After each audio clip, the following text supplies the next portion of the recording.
general principle of the bill for an act to amend the Electoral Act to empower the Independent Electoral Commission to conduct and organize public debate for candidates of political parties gunning for the offices of President, Vice President, Governor, and Deputy Governor. The bill was first read on the floor of the Senate on the 19th of November 2019. Mr. President, distinguished colleagues, the bill is a proposal to give legislative backing for Independent National Electoral Commission to organize and conduct debate for all candidates into the offices of the President and Vice President of the Federal Republic of Nigeria and Governor and Deputy Governor of a state. This bill, if considered and passed by this hallowed chamber, will strengthen our democracy and bring it in conformity with the practice of other renowned democracies in the world. In the United States, for example, it has become customary for the main candidate of the two largest political parties, the Republican and Democrat, to engage in debate both in primary and main election. The first United States presidential debate held as far back as 1960, September 26. It was broadcast live on televisions and radio stations with 66 million viewers of the population of 179 million. It was between Senator John F. Kennedy, the Democratic nominee, and Richard Nixon, the Republican nominee. An analog experience of this crucial indispensability of electoral debate is the last presidential debate between Senator Hillary Clinton of the Democratic Party and Donald Trump of Republican in 2016. The regular debate has enabled the electorate not only to know about the personality of the candidate, but also about their lifestyle, belief, reaction, national issue, and foreign policy. All this information will inform the electorate on the position to take during election. In fact, the exposure made possible mandatory political debate will definitely save the country from electing a tyrant. Mr. President, my distinguished colleague, this election debate bill, if passed into law, shall be used to sample the candidate knowledge on a wide range of issues, like detailed analysis of how they intend to drive the economy, foreign, health, and educational policies, among others. One noteworthy area of potential impact of the debate is their capacity for political science called agenda setting. Research has shown that voters learn from debate. They are more accurately able to describe the platform of the candidate, and this will prompt them to seek out additional information about the candidate. It provides one of the indicators as to how the candidate might respond under pressure, as it requires them to be able to think on their feet, and be able to respond to unanticipated events. Mr. President, my respected colleague, it also serves as national job interview for the office, as it gives them opportunity to speak on a wide range of issues. This might be compared with the power conferred on the Senate of the National Assembly under Section 1471 of the 1999 Constitution as amended, to confirm the appointment of a minister after being nominated by the President, Commander-in-Chief. This gives the people the opportunity, through their representatives in the National Assembly, especially the Senate, to ask the ministerial nominees variety of questions in order to test their knowledge on the wide range of issues. And Nigerians have the opportunity to assess their to-be minister at their screening in the Senate. Their responses some of the time inform the President of their appropriate designation after confirmation. If the minister that will work under the President and CNC, as well as the State Commissioner, can be adequately assessed and screened by their respective legislative assembly before appointment, it is logically imperative for the President and Governor, who shoulder more responsibility, to be adequately assessed and screened through formal national debate. Anyone who desires to be a governor or president of the country should be confident and have the strength enough to lay a detailed analysis of his or her plan before the electorate. This will offer the electorate the avenue to evaluate candidates, and they will vote along ideological lines rather than on ethnic or religious allegiance, arguably as it is prevailing in our country today. Mr. President, distinguished colleague, the idea of public debate has transcended the developed country of the world. It is now a common practice here in Africa. Kenya political debate, for instance, is mandatory for all presidential hopefuls, unlike the US presidential debate that is restricted to the two main political parties, Democratic Party and the Republican Party. Other African countries that have imbibed the culture of election debate include Ghana, Sierra Leone, Liberia, among other countries in Africa. If these African countries can successfully organize election debate and make it mandatory for political nominees, thereby strengthening their democracy, it can only be an oversight on the part of Nigeria, who pride itself as the giant of Africa, not to provide an all-inclusive avenue for our electorate to assess their to-be representative through informed process. Mr. President, distinguished colleague, unlike in the US, where the election debate commission is settled by the convention, it is generally agreed that Nigerian democracy is still an infancy that needs popular support to survive, and there is no amount of money spent to strengthen that can be regarded as waste. What we have presently in Nigeria election debate is an effort in futility, as participants find pleasure in boycotting it at will. Nigerian nascent democracy cannot develop by this attitude. Mr. President, although it will require more than an effort to help the country bridge the divide, it will create a sea change in the Nigerian power. It will offer Nigeria a chance to evaluate a candidate.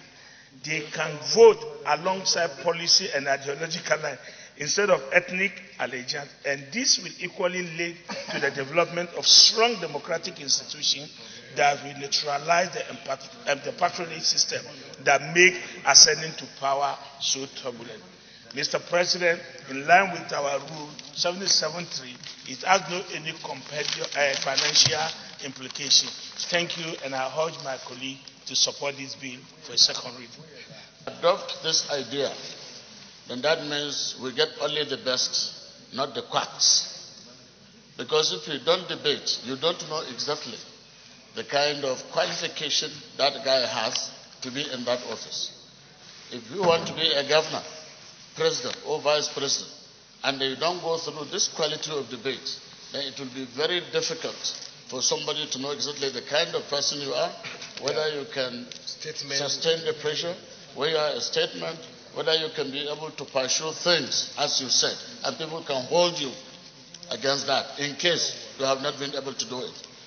If you look at the debates that is going on in the United States today, you will see the quality of candidates. You will see how they are telling people what they are going to do. You can see exactly how they are exerting themselves, how they can be able to tell you what they will do in future, so futuristic, and they know exactly what they can do. Unlike here, somebody will just hide in his room, and then you just take him and give him that. This will do away with godfatherism. This will do away with quacks. This will do away with all those bad things. Bad people who don't have even the qualification to be appointed. So I think it's very fundamental that we have these people, we have this debate. But one thing that I differ is the electoral, because of the corruption that is embedded within the electoral system. We need an independent board that is going to do this, to actually assess the quality of people who are going to do the debate and then be passed accordingly. So I support this bill, and I urge all our colleagues to support it so that we can give it an easy passage. Thank you very much, Your Excellency. Senator Ibrahim Olurogbe. Thank you, Mr. This bill. The Nigerian democracy is a growing democracy, and we have had 20 years of continuous, unbreakable period in our democracy.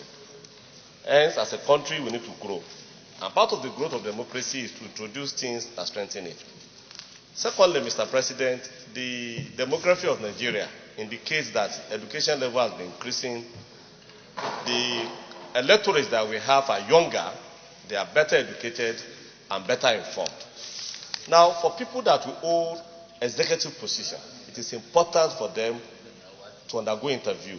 It is just like for any job. I would say I would liken it to a job. When you want to take a job, you must appear for interview.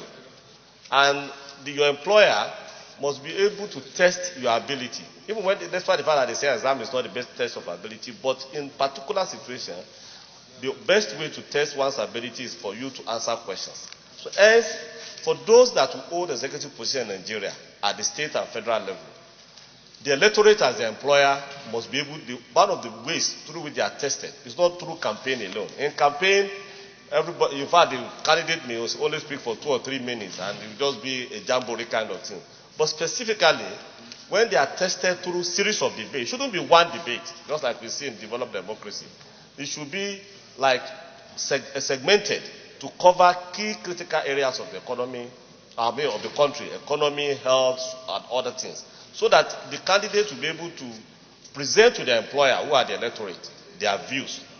And through that, the employer will be able to, that is the electorate, assess their ability to perform the job they are to be given.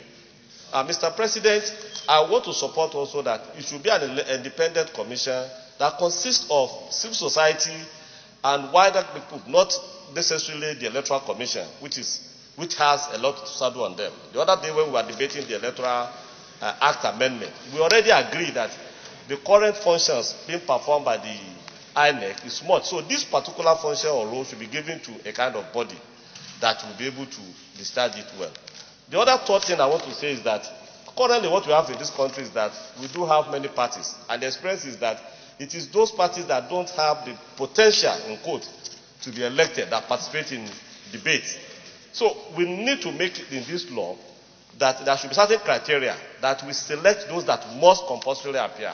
It shouldn't be an all-comer affair. Like even in the US, you must be able to have certain, just like we have done in the Electoral Act, that you must be a party that either have candidates at state assembly level and so on, for you to be seen to participate. It shouldn't just be that if you have 70 political parties, all the 70 will participate.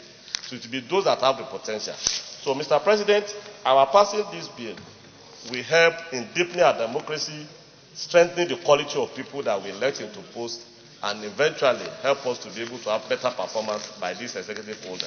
Thank you, Mr. President. Senator Solomon. Federal District, the Senate of the Federal Republic. Mr. President, let me start by commending the sponsor of this bill. It is timely. It is a very popular bill. It's a bill that will be supported by Nigerians. And this is one bill that will improve our democratic process. Mr. President, you will quite agree with me that what this bill tends to achieve is simply telling Nigeria, know your candidates. And it is high time that whosoever is going to govern us, be he at the state level, at the federal level, even to represent us in the Senate, to go through this process. Because you will be shocked. I'm coming, please, sir, that to go through this process. It is high time. Because everybody wants to be something as far as the country is concerned. But not everybody knows so much about the country itself. And if a bill like this could go through, it gives Nigeria, at a glance, to know who is aspiring for this office, what it's made up of, its knowledge about the country, its ability and its capacity to even govern the country itself, or the state at the state level. So, this bill's prayer is very simple. The United States, which this bill has drawn inference from, it is clear. Even as of last week, the two major democratic candidates, Bernie and Biden, were before the entire American country to defend themselves, their position, their beliefs, their objectives. As it is today, the two biggest political party in America, everybody has their own ideology and their own agenda. What they stand for, what they believe in. It is high time we start going towards this direction. We as a party, the All Progressive Congress, must start having our own ideology, our own agenda, what we stand for, what we believe in. And whoever is representing us at that level, we must be able to showcase to Nigeria, and we must be identified with it. The same thing applicable to our border, the other side.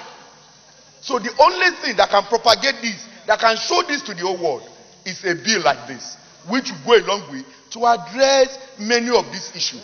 So, Mr. President, I am in total support. Yes, my party has an ideology and programs already. I agree. But I want us to showcase and tell Nigeria more about our beliefs in all of these ideologies and these issues. So, Mr. President, this is one bill that is popular, that is going to be popular among Nigerians. At the public hearing level, I expect many Nigerians to come and show support for this bill, so that at least for once we get it right in our democratic process. Thank you very much. Let me remind you, Yai voted for APC to lead the country because they believe, they understand and believe in what APC stands for. They voted for PDP for 16 years, and of course, later they discovered that they needed something better. So it's for you to quit it. So it's for us to continue to inform Nigerians as we continue to refine our programs, and PDP has also that opportunity to do. So we should continue to dominate the space. Senator Barrow Jibrin. This bill, because this is an idea that has been tested and is working elsewhere.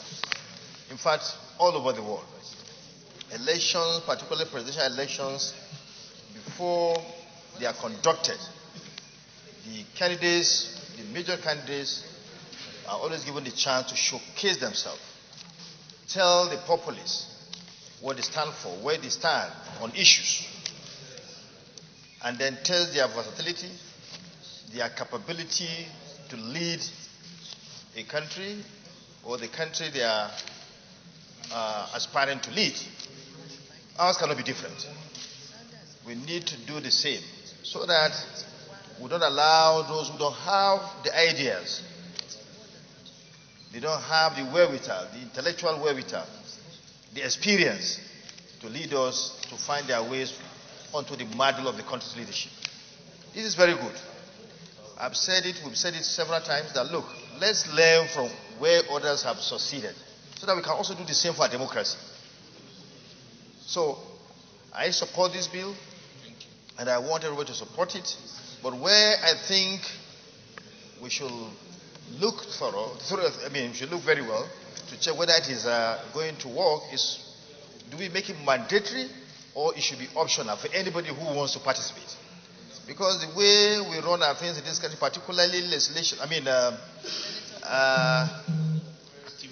areas where people try to cling to after they've lost election, they run to courts and begin to bring certain things that are not even important. So I don't want it to be mandatory. When it's mandatory, maybe someone could not attend, the debate, maybe due to sickness. Then someone could run to court and say, "Oh, you didn't attend, and so the seat should be taken away from you and be given to me because I attended the debate." So let's be sure that we make it. To me, I believe it should not be mandatory, but it should be optional. After all, if you appear in the debate and you showcase yourself very well, you win more votes. And if you don't, of course, a lot of people may not know you and may not vote for you. So it's an avenue for one to showcase that is capable to lead the nation or to lead a particular state. So let's not make it mandatory. It should be optional. I just submit. Senator Andrew Magoji. Support this bill because, as earlier said by my colleagues, we need to know the persons we are voting for. And the best way to know the person is to allow him to speak and answer questions. So you'll be able to assess and vote for the person you believe that will deliver to the country better. So this is a very timely bill. and I'm sure it will get acceptance because most Nigerians would like to know the people they want to vote for. Mr. President, where I differ with the promoter of the bill is that I think giving INEC the responsibility of organizing this debate is going to be very controversial. Because in most countries where they do this debate, they give marks.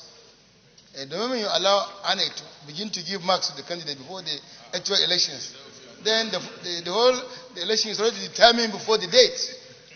So I think the best thing to do is to allow this debate to take place, but to allow an independent body. In America, CNN and other private organizations, they conduct these debates. So I think we should not give INEC this job. If we get this job, the matter is gone. I so submit, Mr. President.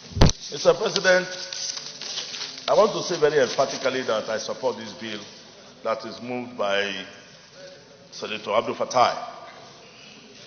The reason for my support, Mr. President, is that this issue of debate, particularly for the two tiers of government, that is the state and federal government, those who have to lead them from the executive side, it must be there that they establish a social contract with the people.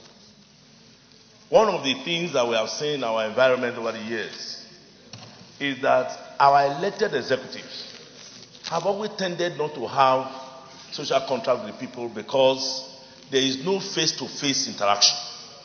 And I believe those campaigns that we do, moving from one place to the other, really does not cover what, of course, television or radio broadcast we do. Somebody just mentioned that it should not be mandatory. It must carry the element of, compulsion. Because if it is INEC supervised, it becomes mandatory.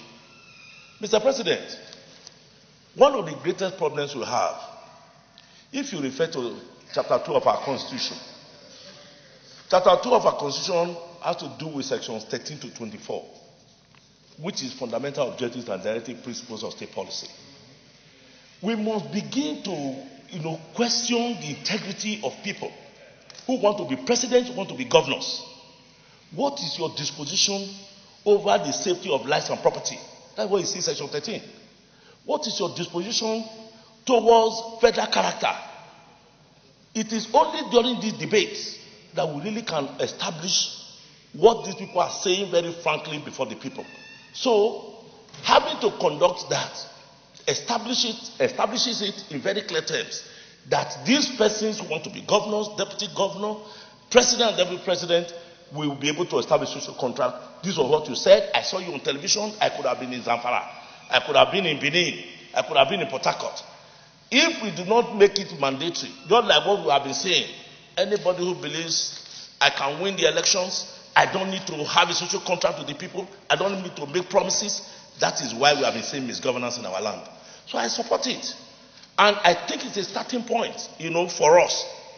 Now, I want to say very clearly, debates, no doubt about that, brings out the quality of the candidates. Everybody can see from every sphere, every nook and cranny of this country, that the person that is speaking, no matter the countenance on your face, people can read decisions. They can establish the sincerity of purpose when you speak to them and they see you.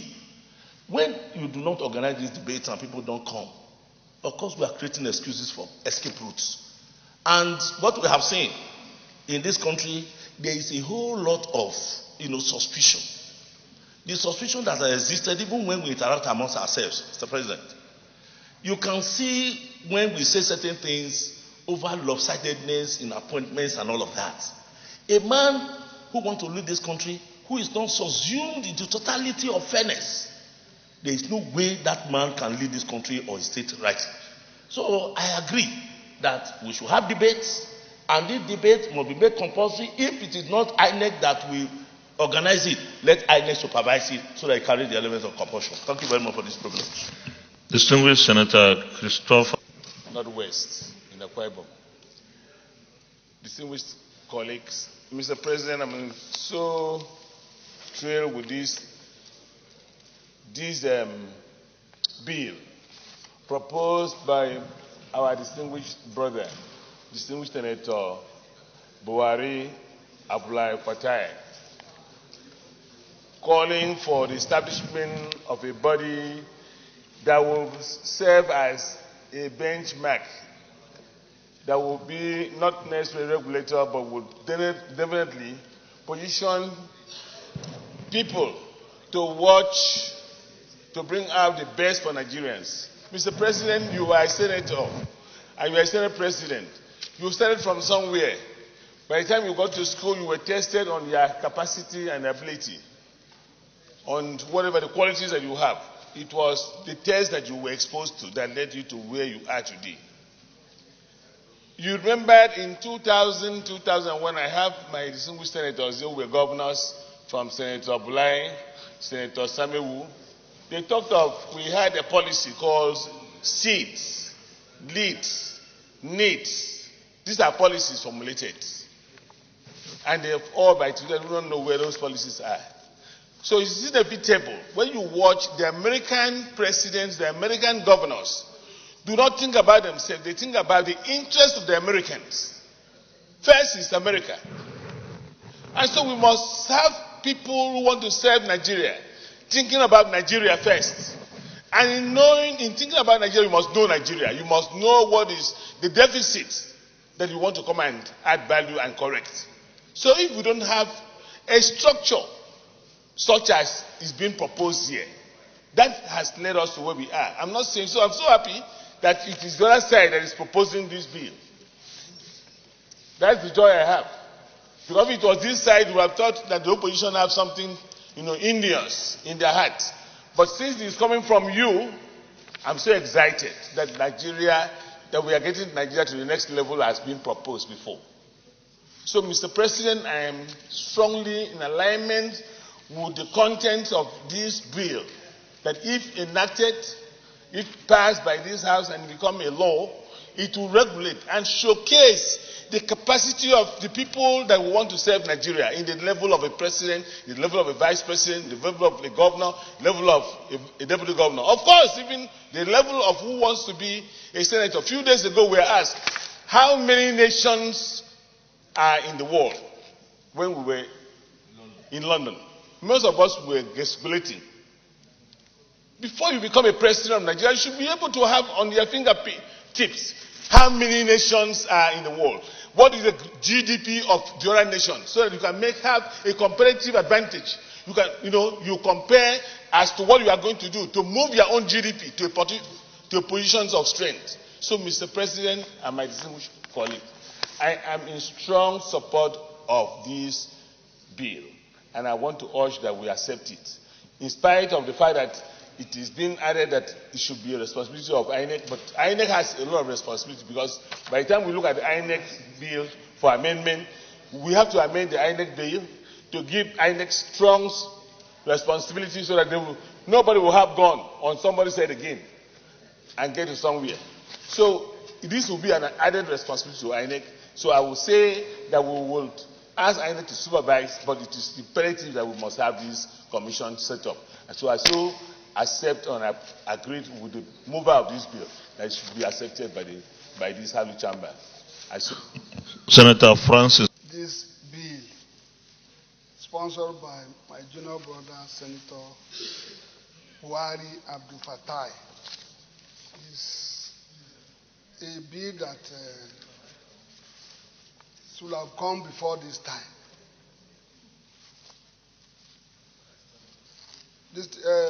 My chairman, my president, last week, this same Senate proposed a minimum qualification that the president of Nigeria, the governors should have before they aspire to get to that post, which is the right direction. This second one is more important, particularly Operation Know Your President, know your governor, know your senator, know your House of Rep member before election. And it will save us a lot of time, a lot of energy, if these debates are organized nationally, particularly by the INEC, which is supposed to do so. Formerly, it was organized by private bodies, like private television, private radios, and so on. Most of the weaker candidates, they normally dodge it because many of them don't know or didn't know what to say. Or maybe they don't have the tolerance to come to intimidating public debate. If this thing is allowed, it is the operation Know Your People, and your people will know you. Then we want to know the integrity of the leaders. Those people who want to... you are disturbing me. Operation Know Your Leaders. Before that time, these people are mentioning America, they are mentioning Canada debate. We should come back to our home. In Abiola's case, versus Tofa, everybody was almost gone with others. But when the public debate was organized, the following day election was over. Because we know that this is a genuine candidate and it's national in outlook. It's always enhanced the same democratic tenets we are building. And it is a solution to our problem. Instead of scouting here and there to look for this and that, it will come and it will give us less problems and less finances. Today, we are having, without all this national debate, we are... Chief Whip.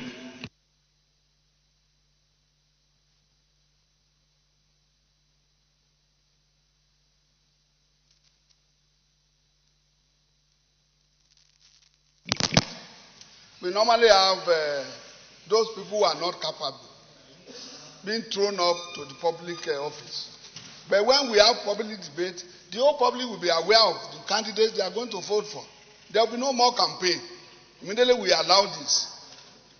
To this and more others, I support this debate.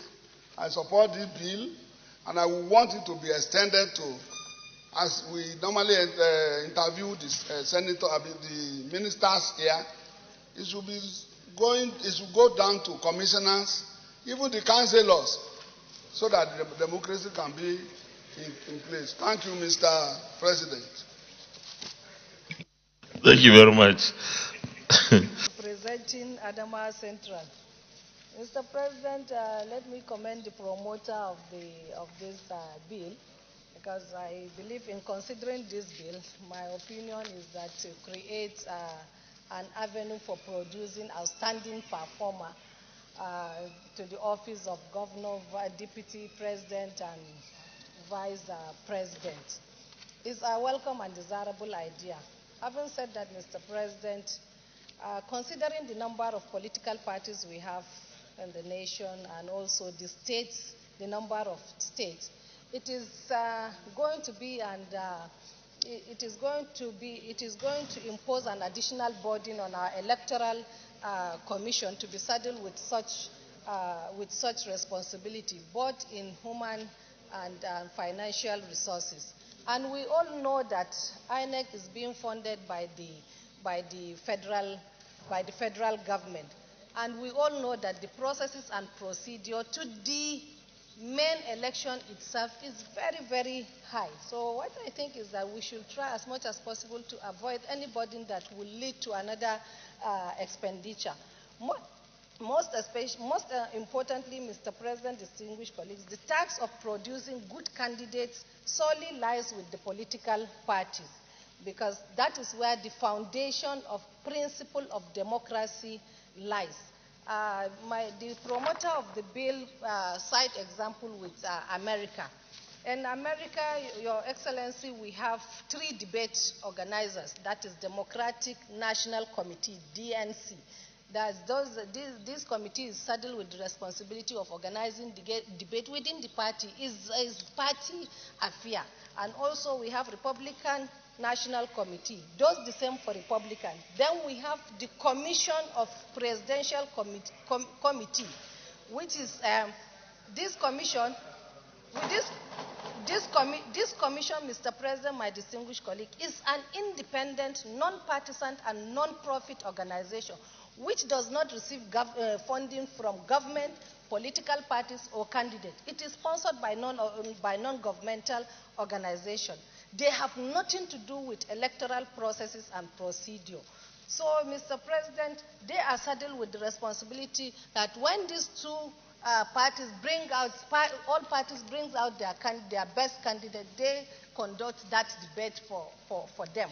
And we already have such body in Nigeria, which is called Nigerian Election Debate Group, since the return of democracy in 1999.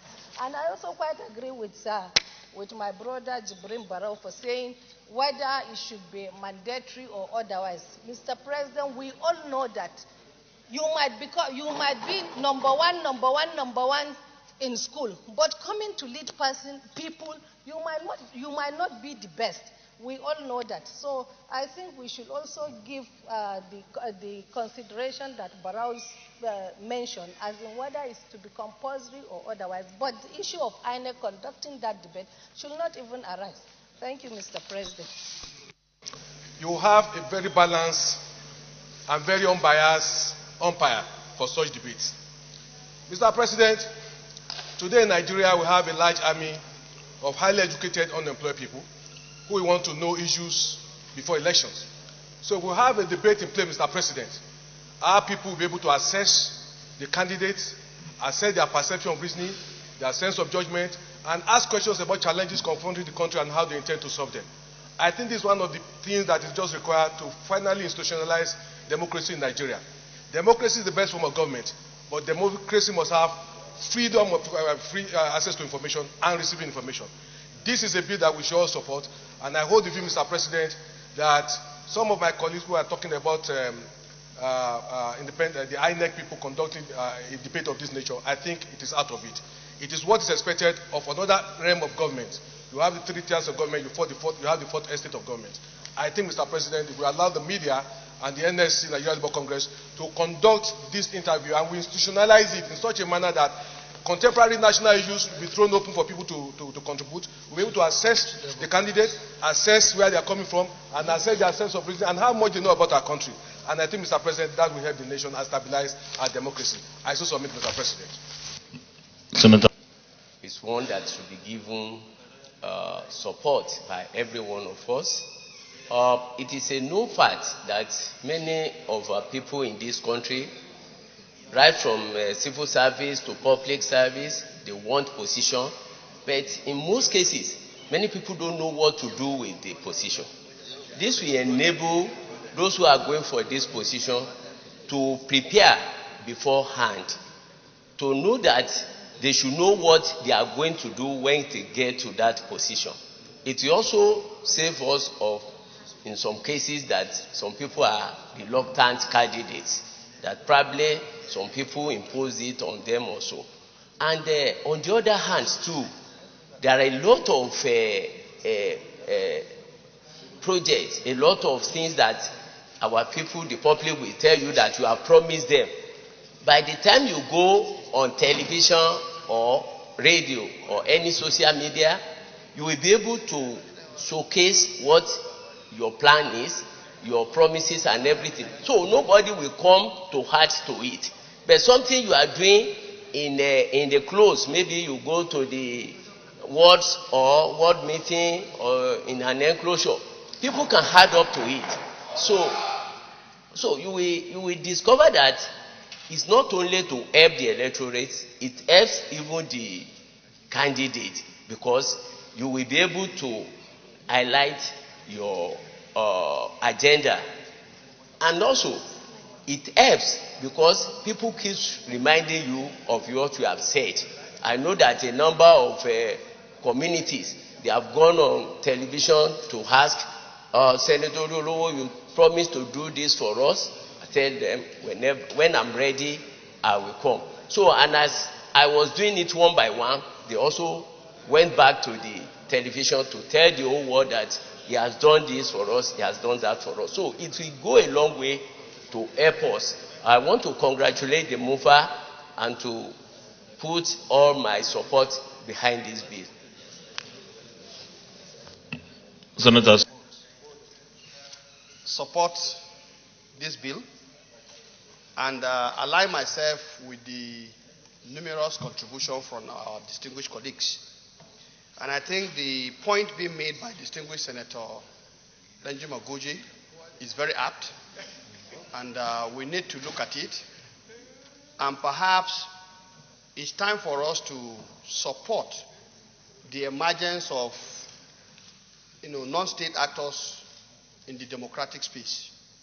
And I submit that, of course, we should find a way, maybe perhaps when the public hearing is going to be done, to see how the current effort that is already on ground, which distinguished Senator Binani mentioned about the Nigerian Political Debate Group, how they can key into this, given the current efforts they've been making. This way, an element of independence can be created, non-association can be created, and perhaps the integrity of the process can guarantee participation by everybody. Because the moment the organizers are perceived to be associative with any of the interest, that is what gives rise to some people saying, I will not participate. So this must be clearly a non-partisan, non-political process which is playing a very critical role to bring in all the political actors to showcase themselves before the Nigerian electorate. With this, I support that this bill be read the second time, and I urge my colleagues to do the same. Thank you. Say aye. Those against say nay. Aye. Second reading. A bill for an act to amend the Electoral Act Cap E6 to empower the Independent National Electoral Commission to organize mandatory public debates for all candidates to the office of Deputy Governor, Governor, Vice President, President, to help boost and strengthen the electoral process and to provide for other matters relating thereto 2020 second reading taken, and the bill is referred to the Senate Committee on INEC to report back within 4 weeks. Thank you very much, distinguished colleagues. I think I will re-echo certain positions canvassed by our colleagues. I believe that INEC has enough responsibility, and to give INEC the responsibility again to organize this kind of debates, INEC being a government body, could probably cause some difficulty in people, especially in opposition, participating in such debates. So I think probably going the way of other countries is to have non-state actors, independent people, and for those people who choose or desire to be part of organizing this kind of thing, right from now, they should remain non-partisan.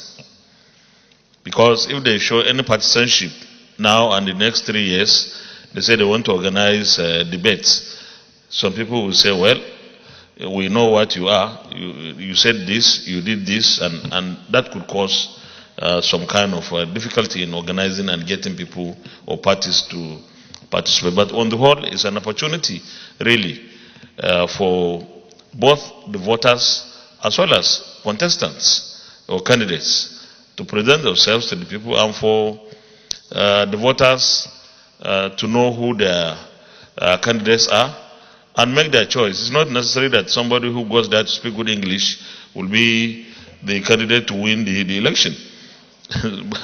But it is an opportunity for voters, for citizens at least, to x-ray and make a good or bad judgment. So I believe that this is a very good bill, and I want to congratulate Senator Abdul Fattah Buhari for sponsoring this bill. This bill was almost signed last Senate, because it went through all the process, including the third reading. But once again, it is on the road to probably being passed by the Assembly and then signed by Mr. President. Thank you very much. Leader of the Senate.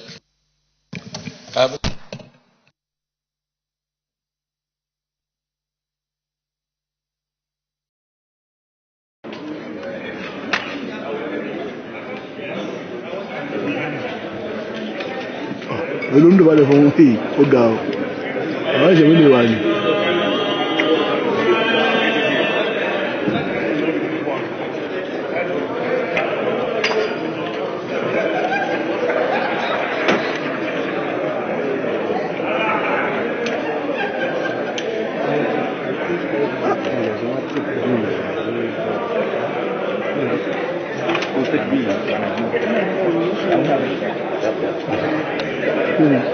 Ayé méjì